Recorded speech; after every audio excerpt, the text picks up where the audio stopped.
साथियों नमस्कार। इस वीडियो में हम मॉडल क्वेश्चन पेपर लेकर आए हैं जो कि कक्षा 8वीं की बोर्ड परीक्षा के लिए है। यह model question paper simple question paper है।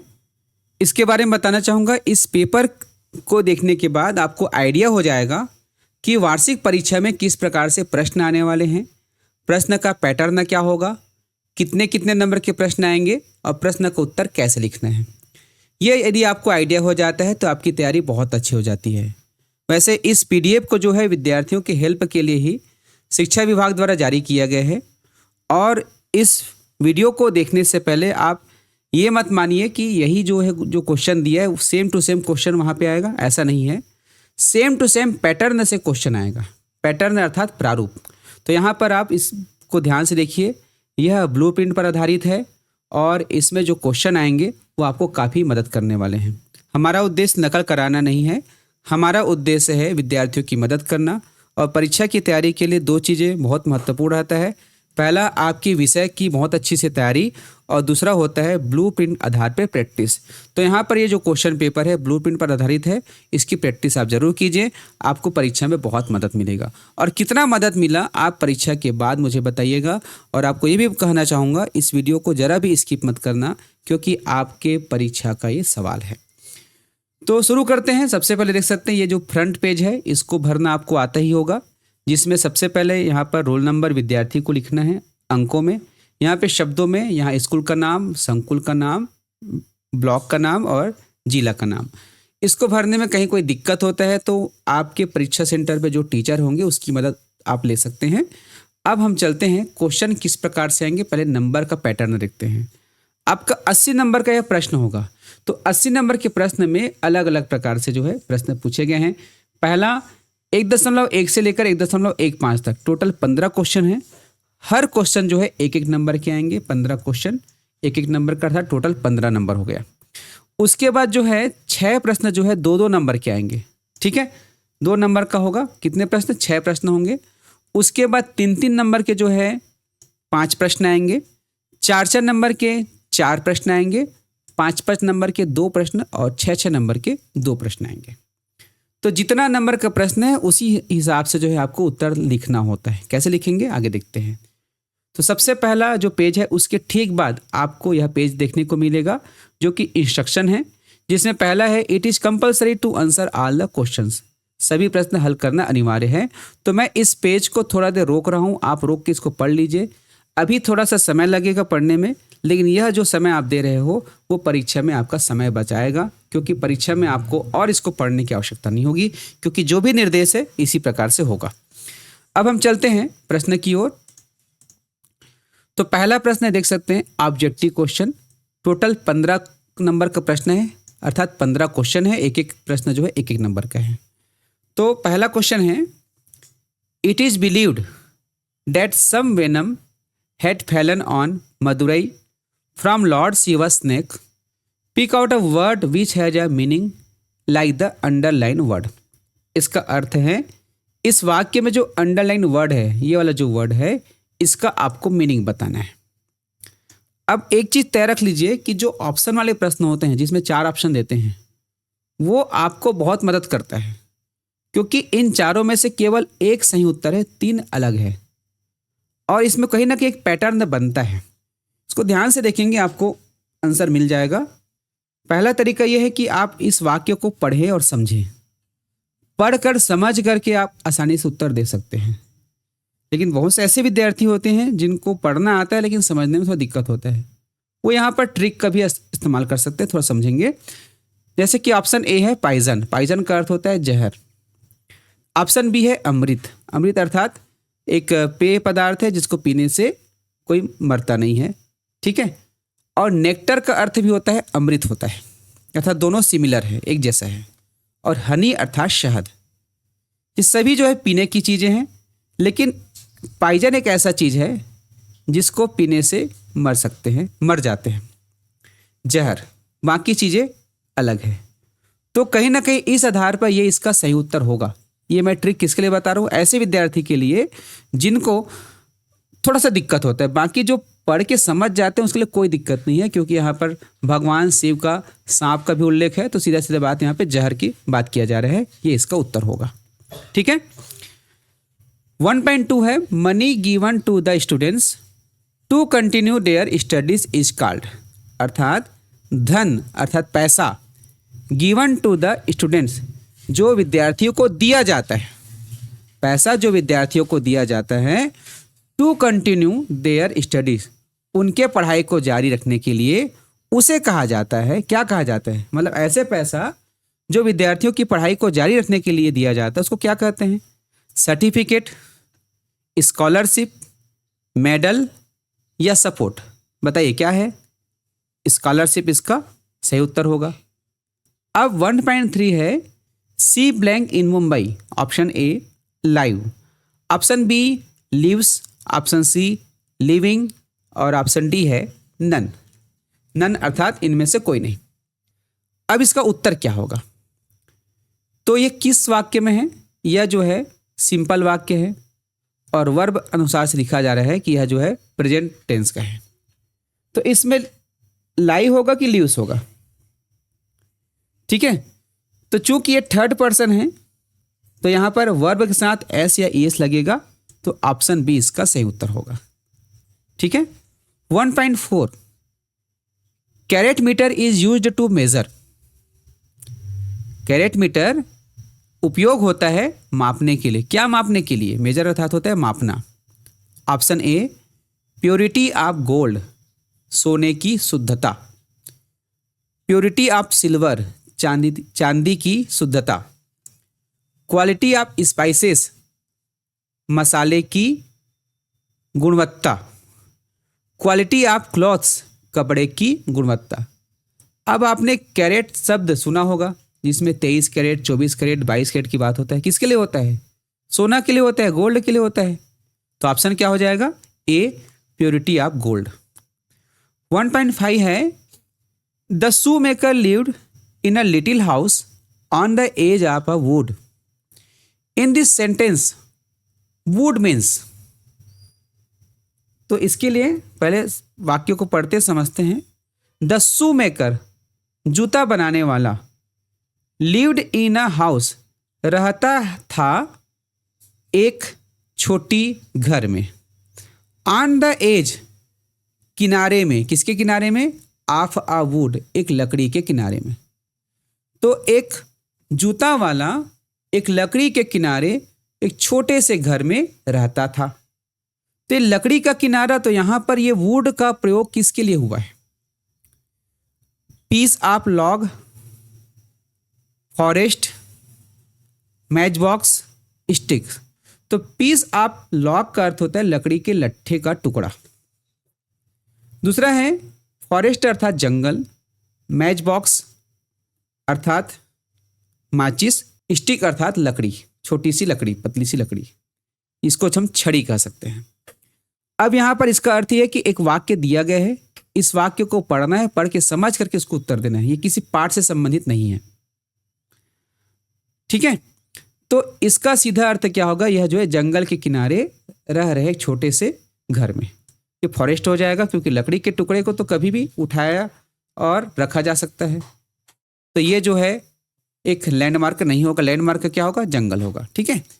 अब अगला है 1.6 है Sudha Chandran was inspired by. Sudha Chandran किससे प्रेरित थी? किससे इंस्पायर थी, मतलब किससे प्रेरित थी? बताओ। Helen Keller, Valentina Tereshkova, Alan John, doctor Pramod Sethi. आपने पुस्तक पढ़ा होगा, इसके बारे में जान रहे होंगे। आपको इसको उत्तर को टिक करना है, इसका मॉडल आंसर भी बताऊंगा टोटल 15 क्वेश्चन होने के बाद। अब है 1.7 Mohan is blank than his sister, young, younger, youngest, more young. तो यह जो है डिग्री वाला क्वेश्चन है जिसमें हम तुलना करते हैं। यहाँ पे तुलना किया जा रहा है मोहन और उसकी बहन के बीच। दो व्यक्ति के बीच तुलना होता है तो कौन सा डिग्री होता है? Comparative degree. तो इसमें देखेंगे कौन जो है कंपैरेटिव डिग्री में है, ये यंगर जो है कंपैरेटिव डिग्री में है, तो ये इसका सही उत्तर होगा। ठीक है। अब है 1.8 in the poem fog the poet reached his home by following a blind man, his brother, his mother, his friend. ये आपके पुस्तक से दिया गया है, पाठ से दिया गया है, आपको इसका आंसर पता होना चाहिए। ठीक है, अब है question number 1.9, he goes to school change into negative, अर्थात ये जो वाक्य है वह स्कूल जाता है, इसको निगेटिव में बदलना है।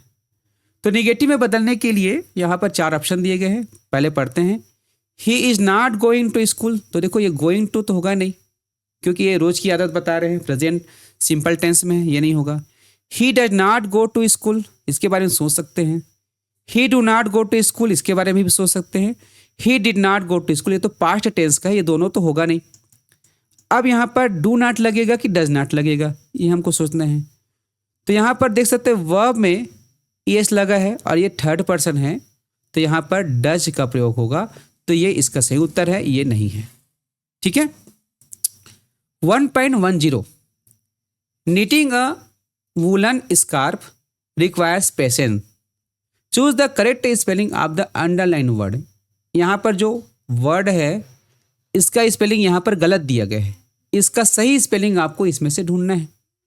तो क्या होगा सही स्पेलिंग, बताइए। क्या ये तो गलत दिख रहा है, क्योंकि स्पेलिंग जो है याद करना नहीं पड़ता, आप उसको बार बार पढ़ते रहते हैं तो वो समझ आ जाता है कि कौन सा सही है। ये भी नहीं है, गलत है। अब यहाँ देख सकते हैं ये भी नहीं है, डबल एन आया है। सही उत्तर क्या है, ऑप्शन बी। तो ये 10 प्रश्न है, 10 प्रश्न ऑप्शन वाले थे। तो चलिए इसका उत्तर आपको बताते हैं, एक बार देख लेंगे।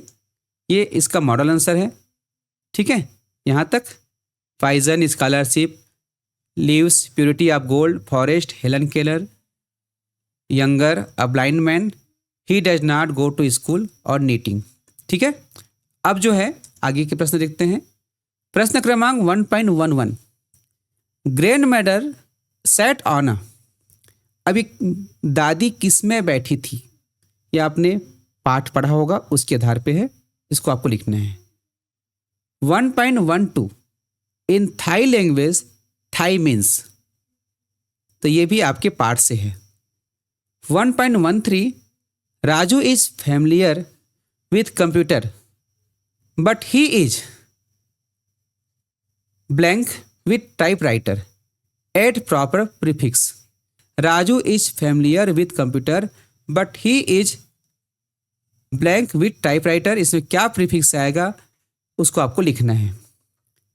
1.14 है, I love music and I want to become a blank, add a proper suffix to the underline word. ठीक है, तो देखो यहाँ इन दोनों में ये जो अंडरलाइन वर्ड है इसका जो है प्रीफिक्स, और इसमें जो म्यूजिक है इसका सफिक्स लगाना है। तो इससे क्या शब्द बनेगा आपको सोचना है और बनाना है। अभी इसका उत्तर बताऊंगा, इसको पढ़ने देते हैं। Blank was invited to draw the king's portrait. ठीक है, अब किसी को बुलाया गया राजा का चित्र बनाने के लिए। तो अब इन 4-5 प्रश्नों का उत्तर हो जाएगा। देखते हैं क्या दिया है। 1.11 का है, स्ट्रिंग बेड, ये आपके पाठ से था। फ्रीडम आपके पाठ से था। प्रीफिक्स अनफैमिलियर, और 1.14 है म्यूजिशियन, और राजा वर्मा। तो राजा वर्मा कहीं ना कहीं आपके पाठ से संबंधित है। ठीक है, तो इसमें 3 पाठ से है और 2 जो है ग्रामर से आया गया है। अब है अगला टाइप का प्रश्न है वेरी शॉर्ट आंसर क्वेश्चन, अति लघु उत्तरीय प्रश्न, जिसमें आपको हर प्रश्न में 2-2 नंबर मिलेंगे। तो यहाँ पर क्वेश्चन नंबर 2 दिया गया है, कंप्लीट द टेबल। एक टेबल दिया जाएगा, इसमें देख सकते हैं टोटल 4 प्रश्न हैं। ठीक है, प्रश्न है she hasn't a single feather, poem sympathy, who said, अर्थात किसने कहा, इस वाक्य को किसने कहा, किससे कहा, बर्ड से कहा। तो बर्ड से इस वाक्य को किसने कहा, यहां पे आपको लिखना है। You are doubtless very big, इसको किसने कहा, स्क्वेरल ने किससे कहा, ये आपको लिखना है, ये आपके पाठ से संबंधित है। कम follow me my friend, poem fog आपने जो पढ़ा है उसमें से यह लाइन किसने कहा, इसको यहाँ पर लिखना है। और whose picture is it, the photograph आपका जो चैप्टर होगा उसमें लड़के ने किससे कहा, तो आपको यहाँ पर किसने किससे कहा को यहाँ पर लिखना है। ठीक है, question number 3, give a short introduction of Jerusha Abbott. आपको संक्षिप्त परिचय देना है किसका? जेरूसा अबॉट का। आंसर लिखना है। Question number 4, Y did the mountain call the squirrel a little prig.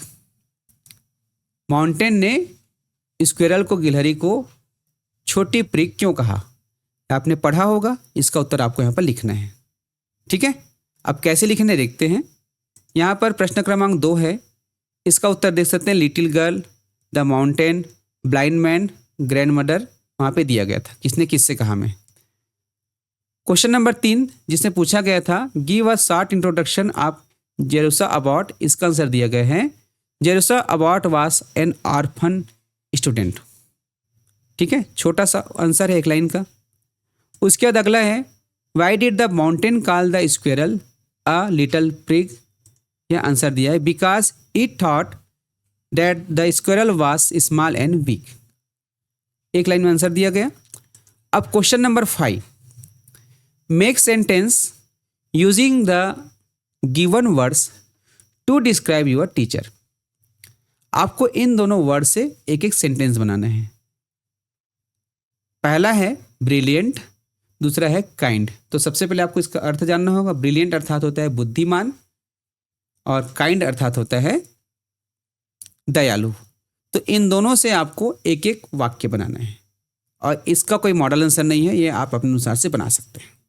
ठीक है, क्वेश्चन नंबर 6 है कंप्लीट द सेंटेंसेस।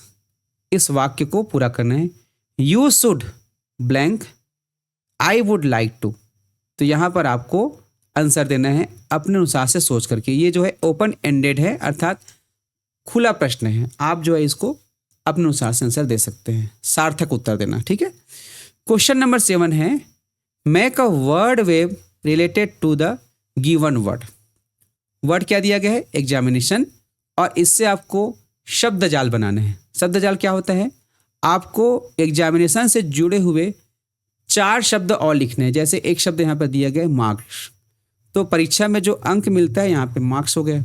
तो उसी प्रकार जो है आपको और अन्य 4 शब्द लिखना है जो परीक्षा से जुड़े हुए हो। तो ये भी ओपन एंडेड है, ये भी खुला प्रश्न है। ठीक है, अब हो गया question number 8, where does the train pass through. ये आपके चैप्टर से है, आपने प्रश्न पढ़ा होगा, आंसर याद होगा, यहां लिखना है। अगला है क्वेश्चन नंबर 9 है यहां पर वाई डिड द पोइट से the lines given below in the poem fog. Fog नामक कविता में पोइट ने ये दोनों लाइन को क्यों कहा? And when it grew so black that I could know no place. क्यों कहा आपने पढ़ा होगा, इसको यहां पे लिखना है। Question number 10, why is Rajvardhan Singh Rathore famous. Rajvardhan Singh Rathore क्यों फेमस है, क्यों प्रसिद्ध है, इसको यहां पर लिखना है। ठीक है, question number 11, choose the correct option and fill in the blanks. अब ये आ गया ग्रामर सेक्शन का। A, I blank finish my work by tomorrow. अब यहाँ पर 3 ऑप्शन दिए गए हैं, has to, have to, had to. तो देखो यहाँ पर दिया गया है बाय टुमारो। टुमारो अर्थात आने वाला कल।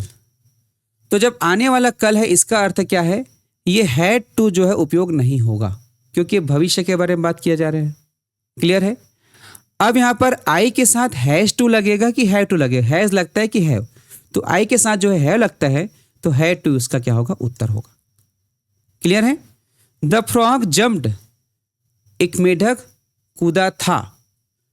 ब्लैंक द पॉन्ड, पॉन्ड अर्थात होता है तालाब, तो तालाब ऑन इनटू एट, ऑन अर्थात उसके ऊपर, तो तालाब के ऊपर कूदेगा क्या?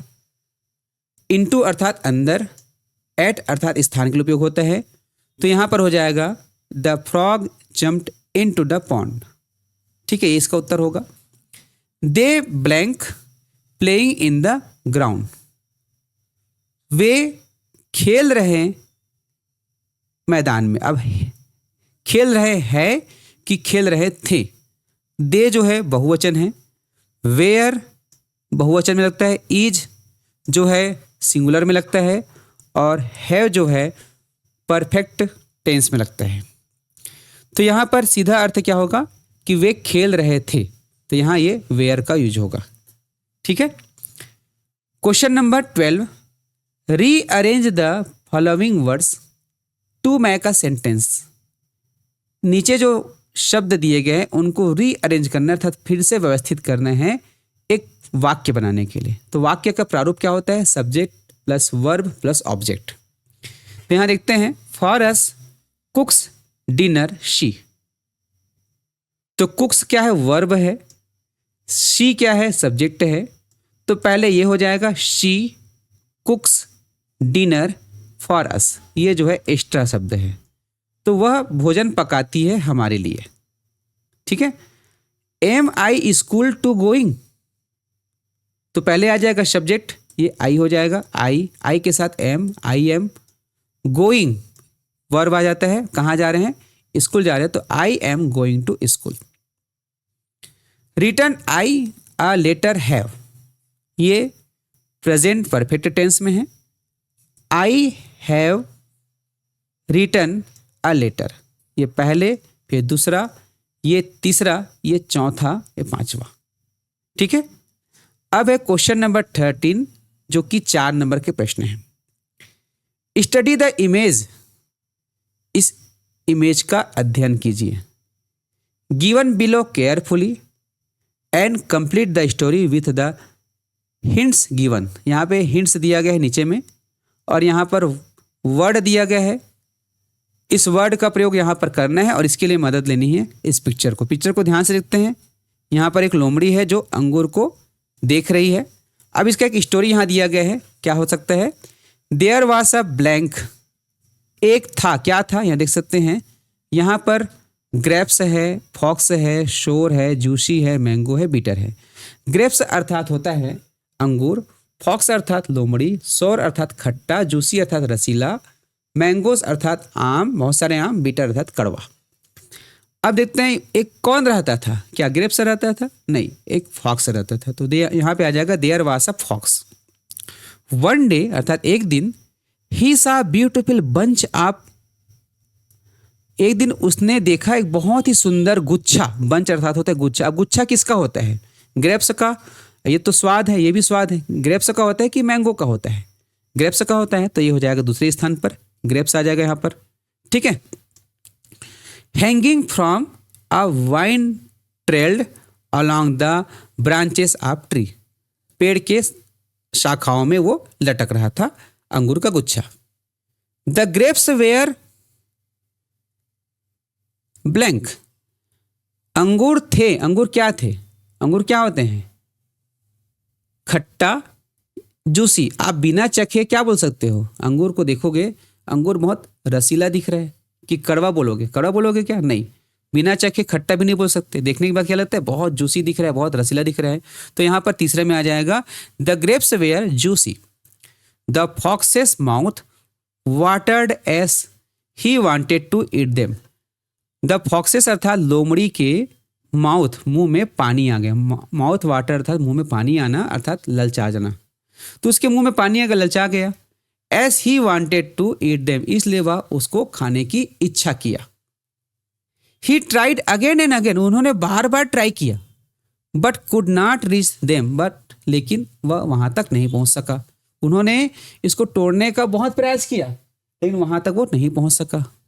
सो ही वॉकड अप, इसलिए वह वहां से चले गया। सेइंग, यह कहते हुए, डैट द ग्रेप्स आर, वह यह कहते हुए चले गया कि ये अंगूर क्या है? कड़वे हैं कि खट्टे हैं? खट्टे हैं। अंगूर तो कड़वा होता नहीं, खट्टा होता है। तो यहाँ पर आ जाएगा शोर। तो इस प्रकार से बहुत अच्छी स्टोरी है और बहुत मजेदार तरीके से यहाँ पे क्वेश्चन पेपर को दिया गया है। अब है क्वेश्चन नंबर 14 जिसमें दिया गया है right 4 things you like about your self. इसमें आपको 4 वस्तुओं के नाम लिखना है जो आपको अपने बारे में पसंद है। तो ये भी ओपन एंडेड है, खुला है। आपको क्या पसंद है आपको लिखना होगा। जैसे मुझे टीचिंग पसंद है, पढ़ाना पसंद है, तो आई लाइक टीचिंग, ये मैं लिखूंगा, मुझे पढ़ाना पसंद है। तो इस प्रकार से आप अपने बारे में 4 वाक्य लिख सकते हैं। अब है question number 15। Arrange the given sentences in correct sequence and put the correct sequence number in the given box. इसमें 4 वाक्य दिए गए हैं और यहाँ पर बॉक्स दिए गए हैं। ये क्रम में नहीं है, इसको आपको अरेंज करना है, व्यवस्थित करना है क्रम से, अर्थात पहले क्या होगा फिर उसके बाद क्या होगा, ये आपको सोचना है पढ़ के। और जो पहला आएगा उस बॉक्स में आपको पहला नंबर लिखना है, उसके बाद दूसरा नंबर। तो पढ़ते हैं। I like rains for many reason. मुझे बारिश पसंद है बहुत से कारणों से। लास्टली, अंत में, it is fun to get wet in the rain. कितना मज़ा आता है बारिश में भीगने से। सेकेंडली, अर्थात दूसरा, I enjoy putting paper boat in rushing water. मैं पेपर बोट अर्थात कागज के नाव को बहते हुए पानी में रख के बहुत आनंद महसूस करता हूँ। फर्स्टली, अर्थात सबसे पहला, I love to see water droplets falling on the leaves. मुझे पत्तों से पानी झड़ते हुए या गिरते हुए मुझे बहुत अच्छा लगता है। तो यहाँ पर सबसे पहला वाक्य क्या होगा कि मुझे बारिश बहुत पसंद है। क्यों पसंद है, ये पहला कारण है, तो ये हो जाएगा दूसरा वाक्य हो जाएगा। सेकंड कारण ये दिया गया है तो ये तीसरा वाक्य हो जाएगा और ये हो जाएगा चौथा। तो आपको जो है समझ करके लिखना है।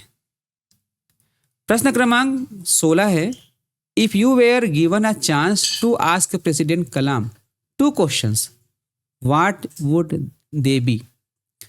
अर्थात यदि आपको एक मौका मिले राष्ट्रपति कलाम जी से 2 प्रश्न पूछने को, तो आप वे 2 प्रश्न आपका कौन सा होगा। तो आप अपने अनुसार से यहाँ पे क्वेश्चन लिखेंगे। ये भी ओपन एंडेड है, आप क्या पूछना चाहते हैं ये आपके सोच ऊपर डिपेंड करता है। तो यहाँ पर आपको लिखना है, ये भी खुला प्रश्न है। प्रश्न क्रमांक 17 है जो कि प्रत्येक 5-5 नंबर का है। Right biodata from the given paragraph. आपको एक बायोडाटा लिखना है। तो बायोडाटा कैसे लिखा जाता है इसको देखते हैं। और बायोडाटा लिखने के लिए एक जानकारी यहाँ पर दिया गया है, पढ़ते हैं। Teejan Bai was born in 1956 in the remote village of Ganiyar. इसका अर्थ है कि तीजन बाई एक छोटे से गांव, रिमोट गांव किसको बोलते हैं, जो बीहड़ क्षेत्र है, छोटे से गांव में 1956 को जन्म लिया। सी बिलोंग्स टू परिधान आदिवासी कम्युनिटी। वह जो है परिधान आदिवासी समुदाय से संबंधित थी। ऐसा चाइल्ड बचपन में, ऐसा चाइल्ड अर्थात होता है बचपन में, हर ग्रैंडफादर्स म्यूजिक फैसिनेटेड हर। बचपन में उसे उसके दादाजी के म्यूजिक आकर्षित करते थे। But her mother was against it. लेकिन उसकी माँ उसके खिलाफ थी, अर्थात म्यूजिक के खिलाफ थी। हाउएवर हर फादर सपोर्टेड हर। तथापि, हाउएवर अर्थात हो तथापि या फिर भी उसके पिताजी उसको सपोर्ट करते थे। She was trained in the art of Pandavani by her maternal grandfather. वह जो है अपने नाना जी के द्वारा पंडवानी में प्रशिक्षित हुई थी। हर फर्स्ट कंसर्ट, उसका पहला प्रोग्राम या पहला कार्यक्रम, the one most memorable for her, उसके लिए एक यादगार है, वास एट चनखुरी। चनखुरी में जो उसका पहला प्रोग्राम हुआ, पहला कार्यक्रम हुआ, वो उसके लिए यादगार है। She was honoured with Padma Shri and Sangeet Natak academy award. She was honoured अर्थात जो है ऑनर्ड अर्थात होता है सम्मानित हुए। वह जो है पद्मश्री और संगीत नाटक एकेडमी अवार्ड से सम्मानित हुई थी। She is employed in Bhilai steel plant. वह भिलाई स्टील प्लांट की कर्मचारी थी। सी ओस हर सक्सेस टू गॉड। ओस मतलब जो है, ओस मतलब होता है क्रेडिट देना, श्रेय देना। वह जो है अपनी सफलता का श्रेय भगवान को देती है। तो यहाँ पर हमने क्या किया, इसको पढ़ा और समझा। अब इसका बायोडाटा लिखना है। तो यहाँ पर है नेम, तो किसके बारे में बात किया गया है, तीजन बाई के बारे में। तो यहाँ पर आ जाएगा Teejan Bai. Date of birth and village, तो यहाँ पर डेट ऑफ बर्थ क्या हो जाएगा 1956, 1956, और उसके बाद यहाँ पे कॉमा दिया है तो यहाँ कॉमा लगाकर उसका विलेज का नाम लिखना है। ठीक है, बाकी कुछ नहीं लिखना है क्योंकि जो बायोडाटा होता है बहुत शॉर्टकट में बनता है। फर्स्ट कंसर्ट अर्थात पहला प्रोग्राम क्या था, तो यहाँ पर लिखा जाएगा हर मोस्ट मेमोरेबल कंसर्ट वास एट चनखुरी, या सिर्फ जो है आप लिख सकते हैं एट चनखुरी। ठीक है, एट चनखुरी भी लिख सकते हैं। इंटरेस्ट, उसे किस में इंटरेस्ट था, वह जो है म्यूजिक से आकर्षित होती थी, तो उसको जो पसंद था वो है म्यूजिक है, तो यहाँ आ जाएगा म्यूजिक।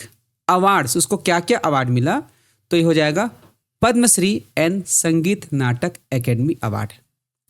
देख सकते हैं इसका आंसर भी यहाँ पर दिया गया है, तीजन कॉमा 1956। ठीक है, पहला तीजन बाई था नाम, उसके बाद ये, फिर उसके बाद ये तीसरा प्रश्न का है, ये चौथा प्रश्न का है, ये पांचवा का है। ठीक है, अब जो है अगला प्रश्न देखते हैं, आठवां है, आठवां की 18 है, 18 नंबर है। ठीक है, Devdas Banjare was born on 1 January 1937 in Sakra village in Dhamtari district. Devdas Banjare नाम का एक व्यक्ति 1 जनवरी 1937 को जन्म लिया था। कहाँ पर, साकरा गांव में, जो कि धमतरी जिला में स्थित है। His father's name was Bodhram, उसके पिताजी का नाम बोधराम था। बट फूल सिंह बंजारे, लेकिन फूल सिंह बंजारे हुज सरनेम ही अडॉप्टेड, जिसके उपनाम को उन्होंने ग्रहण किया है, रेज्ड हिम, रेज्ड अर्थात होता है पालन पोषण करना, फूल सिंह बंजारे उसका पालन पोषण किया। The boy was expose to Panthi by a twist of faith, twist of faith अर्थात होता है सौभाग्य से। यह लड़का जो है सौभाग्य से पंथी में प्रसिद्ध हुआ। ऐसा यूथ, जब वह जवान था, बंजारे वास अ गिफ्टेड कबड्डी प्लेयर, वह एक प्रसिद्ध कबड्डी खिलाड़ी था। As a result of an injury sustains during a match he had to stop playing the game. खेल खेलने के दौरान उसको एक चोट लगी और चोट के कारण वह जो है अपना खेल को रोक दिया। He had to practice hard, उसे बहुत प्रैक्टिस करना पड़ा, एंड स्ट्रेंथ हिज बॉडी, अपने शरीर को मजबूत करने के लिए, क्योंकि the dance required strength and vigour, क्योंकि डांस जो है चाहता है, डांस का डिमांड होता है मजबूती और स्फूर्ति या उत्साह, मजबूती और उत्साह की जरूरत होती है। ठीक है, तो इस प्रकार से ये अनुच्छेद है, इसको आपने पढ़ा, इसका अर्थ समझा होगा। अब इसके अनुसार से आपको उत्तर देने हैं। When was Devdas Banjare born, Devdas Banjare कब जन्म लिया, तो यहाँ पर हो जाएगा 1 जनवरी 1937 1937। तो इसको लिखना कैसे है, Devdas Banjare was born on 1 January 1937। Who raised Devdas Banjare, Devdas Banjare का पालन पोषण किसने किया, तो हु के जगह क्या आ जाएगा, फूल सिंह बंजारे। ठीक है, which sport was Devdas Banjare good at, किस में था वह था कबड्डी में। तो यहां हो जाएगा Devdas Banjare was good at kabaddi. What kind of dance did Devdas Banjare do, किस प्रकार का डांस देवदास बंजारे ने किया, तो क्या हो जाएगा, पंथी हो जाएगा इसका answer. What was the Panthi dance required, Panthi dance क्या चाहता है, अर्थात उसको करने के लिए क्या जरूरत पड़ती है, तो ये हो जाएगा the Panthi dance required strength and vigour. तो इस प्रकार से आपको आंसर लिखना है। अब है लास्ट का 2 क्वेश्चन जो 6-6 नंबर के, उसको देखते हैं। Read the following text and answer the question given below, इसको आपको पढ़ना है और आंसर देने हैं। Rohan left for Delhi on 14 January with his parents, Rohan Delhi के लिए छोड़ा गया 14 जनवरी को, उनके साथ कौन थे, उनके पेरेंट्स थे, पेरेंट्स अर्थात माता पिता। They reached Delhi the next day, वे दिल्ली अगले दिन पहुंच गए। They visited Jantar Mantar, Qutub Minar, Mughal garden, red fort and India gate. वह जो है इतने सभी जगह की यात्रा की है। They had dinner at the पराठे वाली गली। उन्होंने पराठे वाले गली में अपना डिनर लिया, रात का खाना लिया। The next day they return for Raipur. अगले दिन वह रायपुर के लिए निकल गए। His sister received him and his parents at the railway station. उसकी बहन उन्हें और उसके माता पिता को रेलवे स्टेशन में रिसीव किए। ये छोटा सा वाक्य है, अब इसको आपको लिखना है answer. How many peoples travels to Delhi. तो दिल्ली जो है कितने लोग गए, तो देख सकते रोहन गया और उनके माता पिता गए, इस प्रकार से 3 लोग गए। तो there are 3 people travel to Delhi. When did they start their journey? उन्होंने अपनी यात्रा कब शुरू किया, तो हो जाएगा 14 जनवरी। Name the places they visited Jantar Mantar, Qutub Minar, Mughal garden, red fort and India gate. उसके बाद है क्वेश्चन है where did they have dinner. उन्होंने डिनर कहाँ लिया, तो पराठे वाली गली। और ये है question by what means did they travels. उन्होंने किससे जो है यात्रा किया। और आखिरी है what was the purpose of his visit. ये जो क्वेश्चन है ओपन एंडेड है, अर्थात खुला प्रश्न है, इसको आपने अनुसार से देना है। ठीक है, अब जो है क्वेश्चन नंबर 20 है right a brief description of any one of your friends. You may use the words given in the box. इसका अर्थ है कि आपको एक संक्षिप्त विवरण देना है अपने किसी एक दोस्त के बारे में, और यहाँ पर जो बॉक्स में वर्ड दिए गए हैं इसका आप उपयोग कर सकते हैं। मेम अर्थात कर सकते हैं, सभी को करना जरूरी नहीं है उपयोग करना, इसमें से आप उपयोग कर सकते हैं। तो आपको जो है एक छोटा सा पैराग्राफ लिखना है अपने दोस्त के बारे में। ठीक है, तो ये ओपन एंडेड है, आपको अपने अनुसार से लिखना है, खुला प्रश्न है। या फिर जो है आपको इस पिक्चर को ध्यान से देखना है और इस पिक्चर के बारे में इंग्लिश में एक पैराग्राफ लिखना है, ये भी ओपन एंडेड है। तो इस प्रकार से ये जो क्वेश्चन आएंगे, हमने क्वेश्चन में क्या खास बात देखा, एक बार और रिव्यू करते हैं। हमने क्वेश्चन पेपर में देखा कि मैक्सिमम जो प्रश्न है, अधिकांश जो प्रश्न है ग्रामर पर है और ओपन एंडेड है, और बहुत सारे जो है अनसीन पैसेज दिया गया है, अर्थात आपको बहुत हेल्प मिलने वाले हैं क्वेश्चन पेपर से ही। अब हम इन सभी प्रश्नों के मॉडल आंसर क्या होंगे इसको भी बताते हैं। ये मॉडल आंसर है, आप वीडियो को थोड़ा सा रोक लीजिए, मैं एक एक पेज दिखा रहा हूँ। ये हो गया प्रश्न क्रमांक 1.1 से लेकर के 1.15 तक, टोटल 15 क्वेश्चन है, 15 आंसर है। उसके बाद क्वेश्चन नंबर 2 से लेकर 10 तक यहाँ पर है, रोक करके देख लेंगे। उसके बाद क्वेश्चन नंबर 11 से लेकर 18 तक यहाँ पर है। उसके बाद जो है 19 और 20 का आंसर ये है। और इस प्रकार से अब अगले वीडियो जो आएगा संस्कृत का आएगा। ठीक है, तो ये वीडियो आपको कैसा लगा जरूर बताइएगा, कोई सुझाव होगा तो उसको भी बताइएगा, क्योंकि आपके सुझाव से आपको बेहतर चीज़ मिलने वाला है। जुड़े रहिएगा द उज्ज्वल लक्ष्य यूट्यूब चैनल से। नमस्कार।